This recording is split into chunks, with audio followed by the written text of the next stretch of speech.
Hi guys, ഇന്ത്യയിൽ census start ചെയ്യാൻ പോകുന്നുള്ള വിവരം നിങ്ങൾ അറിഞ്ഞില്ലേ? വീട്ടിലെ വിവരങ്ങൾ അറിയാൻ വരുന്ന ഉദ്യോഗസ്ഥൻ ഫേക്ക് ആണോ ഒറിജിനൽ ആണോ എന്നുള്ള കൺഫ്യൂഷൻ നിങ്ങൾക്കുണ്ടോ? അതിനുള്ള ഒരു സൊല്യൂഷൻ ആട്ടോ ഈ വീഡിയോ. വീട്ടിലിരുന്ന് സ്വയം നമ്മുടെ വിവരങ്ങൾ നമുക്ക് തന്നെ നമ്മുടെ ഫോണിൽ നൽകാം. എങ്ങനെയെന്ന് നോക്കിയാലോ? നമ്മുടെ ഫോണിൽ ബ്രൗസർ എടുത്ത് ഗൂഗിളിൽ sc.census.gov.in എന്ന് ടൈപ്പ് ചെയ്യാം. ആദ്യം വരുന്ന സെൽഫ് എന്യൂമറേഷൻ എന്നുള്ള ഓപ്ഷൻ ക്ലിക്ക് ചെയ്യാം. സെൽഫ് എന്യൂമറേഷൻ ലോഗിൻ ചെയ്യാനായിട്ട് സ്റ്റേറ്റും ക്യാപ്ചയും അടിച്ചു കൊടുക്കും. അതിനുശേഷം വരുന്ന ഇന്റർഫേസിൽ ഈ വരുന്ന ടേംസ് ആൻഡ് കണ്ടീഷൻസ് നന്നായിട്ട് വായിച്ച് മനസ്സിലാക്കിയതിനു ശേഷം ഓക്കെ കൊടുക്കാം. ഇവിടെ നമ്മുടെ വീട്ടിലെ ഗൃഹനാഥന്റെ പേരാണ് കൊടുക്കേണ്ടത്. അതിനുശേഷം മൊബൈൽ നമ്പറും കൂടെ കൊടുത്ത് വെരിഫൈ ആൻഡ് പ്രൊസീഡ് എന്നുള്ള ഓപ്ഷൻ നിൽക്കാം. ആ സമയത്ത് നിങ്ങളുടെ ഫോണിലേക്ക് ഒരു OTP വരും. ആ ഒരു OTP ഇവിടെ ടൈപ്പ് ചെയ്ത് കൊടുക്കാം. ശേഷം നിങ്ങൾക്ക് വേണ്ട ലാംഗ്വേജ് ഏതാണോ അത് ഇവിടെ സെലക്ട് ചെയ്ത് കൊടുക്കാം. ഞാൻ മലയാളമാണ് സെലക്ട് ചെയ്യുന്നത്. ഇനി നമ്മുടെ വീടിന്റെ സ്ഥാനം അടയാളപ്പെടുത്തി കൊടുക്കാം. ഇത് നിർബന്ധമായിട്ട് നിങ്ങൾ ചെയ്യണം. കാരണം സെൻസസ് ഉദ്യോഗസ്ഥൻ വരുന്ന സമയത്ത് നിങ്ങൾ ഏത് വീട്ടിലിരുന്നാണോ ഇത് ചെയ്തത് അവിടേക്കാണ് ആള് വരിക. എന്നിട്ട് വേണം നമ്മൾ ഈ എന്യൂമറേഷൻ ID കൊടുക്കാനായിട്ട്. ഇനി ഓക്കെ ക്ലിക്ക് ചെയ്താൽ നമ്മുടെ ജില്ല, പിൻകോഡ്, നമ്മുടെ വില്ലേജ് അല്ലെങ്കിൽ അടുത്തുള്ള ഏതെങ്കിലും ലാൻഡ് മാർക്ക് കറക്റ്റ് ആയിട്ട് കൊടുത്തിട്ടുണ്ടെങ്കിൽ നമ്മുടെ വീടിന്റെ അടുത്തായിട്ടുള്ള എവിടെയെങ്കിലും ആണ് ഈ ഒരു മാർക്ക്, ആ ഒരു റെഡ് മാർക്ക് വരിക. ഇനി നിങ്ങളുടെ 2 വിരൽ ഉപയോഗിച്ച് അതൊന്ന് സൂം ചെയ്തിട്ട് എവിടെയാണോ നിങ്ങളുടെ വീട് അത് കണ്ടുപിടിച്ചതിന് ശേഷം അതിന്റെ മുകളിലായിട്ട് വെച്ചിട്ടുണ്ടെങ്കിൽ കറക്റ്റ് ഇതേപോലെ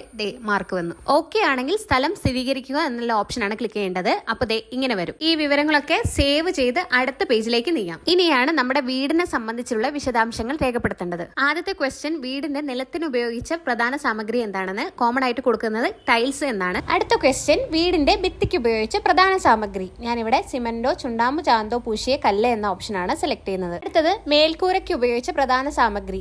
കോൺക്രീറ്റ് എന്ന ഓപ്ഷനാണ് സെലക്ട് ചെയ്യുന്നത്. നെക്സ്റ്റ്, വീടിന്റെ അവസ്ഥ നല്ലത്, താമസിക്കാവുന്നത്, ജീർണിച്ചത്. പുതിയതാണെങ്കിൽ നല്ലതെന്ന് കൊടുക്കാം, താമസിക്കാവുന്നത്, പിന്നെ വാസയോഗ്യം അല്ലെങ്കിൽ ജീർണിച്ചത് എന്ന ഓപ്ഷൻ സെലക്ട് ചെയ്യാം. സേവ് ചെയ്ത് അടുത്ത ഓപ്ഷനിലേക്ക് പോവാം. കുടുംബവുമായി ബന്ധപ്പെട്ട വിവരങ്ങളിൽ താമസിക്കുന്നവരുടെ ആകെ എണ്ണം കൊടുക്കാം. പിന്നെ കുടുംബനാഥന്റെ പേര് നമ്മൾ തെരഞ്ഞെടുത്ത ഭാഷയിൽ അവിടെ അടിച്ചു കൊടുക്കാം. നെക്സ്റ്റ്, ലിംഗം, പിന്നെ അതിനുശേഷം പട്ടികവർഗമോ പട്ടികജാതിയോ അല്ലെങ്കിൽ മറ്റുള്ളവർ എന്നുള്ള ഓപ്ഷൻ നിൽക്കാം. നെക്സ്റ്റ്, വീടിന്റെ ഉടമസ്ഥത സ്വന്തമാണെങ്കിൽ സ്വന്തം എന്ന് സെലക്ട് ചെയ്യാം. അടുത്തത്, താമസിക്കാനുള്ള മുറികളുടെ എണ്ണം കൊടുക്കാം. പിന്നെ കുടുംബത്തിൽ താമസിക്കുന്ന ദമ്പതികളുടെ എണ്ണം, ഒരു ഭാര്യയും ഭർത്താവും ആണെങ്കിൽ 1 എന്നാണ് കൊടുക്കേണ്ടത്. ബാക്കിയുള്ള ക്വസ്റ്റ്യൻസിന്റെ ഒക്കെ ഒരു ഡീറ്റെയിൽഡ് വീഡിയോ ഞാൻ എന്റെ ചാനലിൽ ഇട്ടിട്ടുണ്ട്. നിങ്ങൾക്ക് അതിൽ പോയി കാണാം. ഇതെല്ലാം കൂടെ ഇപ്പൊ ഈ ഒരു ഷോർട്സിൽ കൊള്ളാത്തത് കൊണ്ടാണ്.